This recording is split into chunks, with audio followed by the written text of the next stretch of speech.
My ancestors on my father's side were Swedish, so I suppose I felt a sort of kinship with reconnecting with that family root. But I saw the transformation going on in the United States, more and more going into a self-destructive mode. For example, I lived in New York City, worked as a journalist, and New York City was flooded in the early 80s with crack cocaine, with the gangs coming in.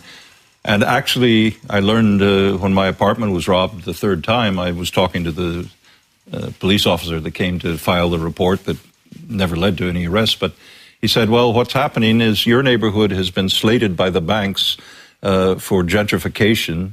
So the buildings are sound. They want to drive out all the old people who have rent control so that they can remodel the building and sell it as condominiums for millions of dollars. And that's why the gangs are allowed to come in here. I said, this can't be. And I realized as I looked into it more that was the case. And the stresses of living especially in New York in the 80s were getting such that I had a chance to come over to Europe to work doing what I was doing as an economist. And I decided to take it. And it was like being able to breathe again, to kind of catch my breath and relate to people as people and not as rage balls, which was the case.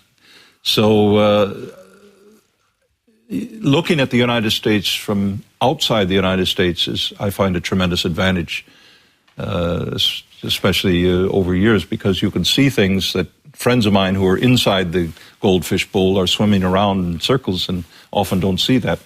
So they think that one president is positive and the other president is negative. And so I said, well, they're both being financed by the same special interest groups. So watch carefully what President Obama does, not what he says. He didn't say very much. He said one word through the whole campaign called change, which was a very, very clever Madison Avenue gimmick, but he certainly didn't change the agenda.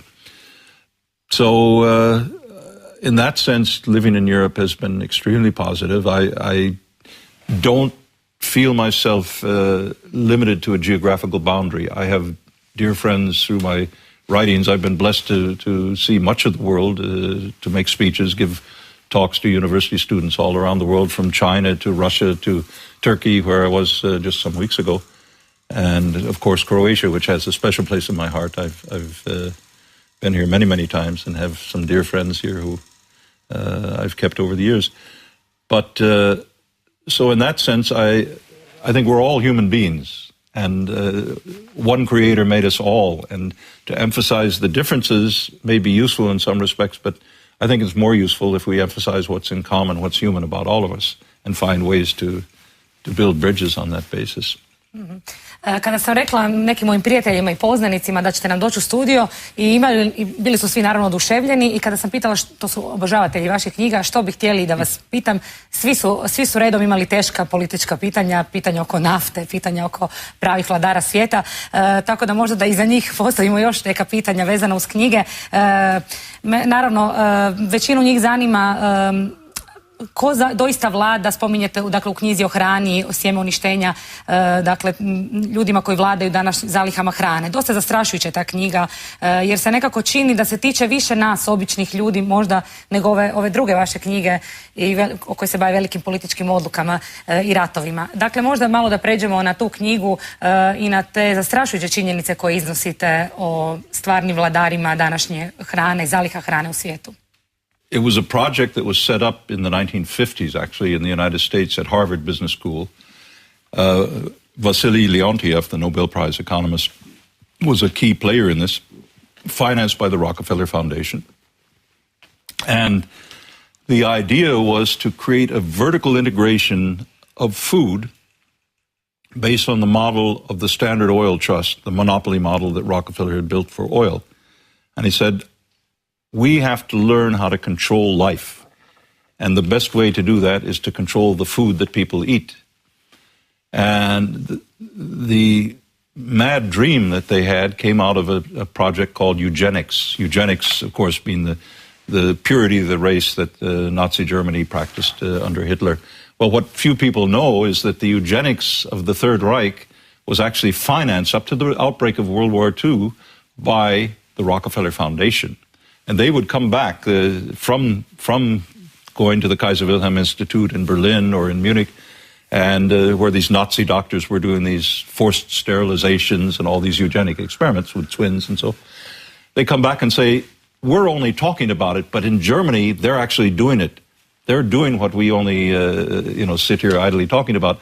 So too bad that the Third Reich has such a bad image in the world, because that would be the model. Well, control of the food chain, I maintain in the book Seeds of Destruction, the hidden agenda of genetic manipulation, is about the attempt of these very, very powerful families to literally control life. And it's based on a flaw or a fraudulent notion of science, and that is that life can be reduced. It's called reductivism in terms of scientific philosophy. You can reduce the complexities of life to a tiny single gene. The Human Genome Project is one of their projects. And if you can find out the DNA, RNA, how that gene functions, and introduce a foreign matter to change the DNA of that gene, then you can theoretically create the master race, or you can destroy the inferior races, the black, yellow, whatever people you want to get rid of. And that indeed is the hidden agenda of genetic manipulation. Seeds that farmers are forced to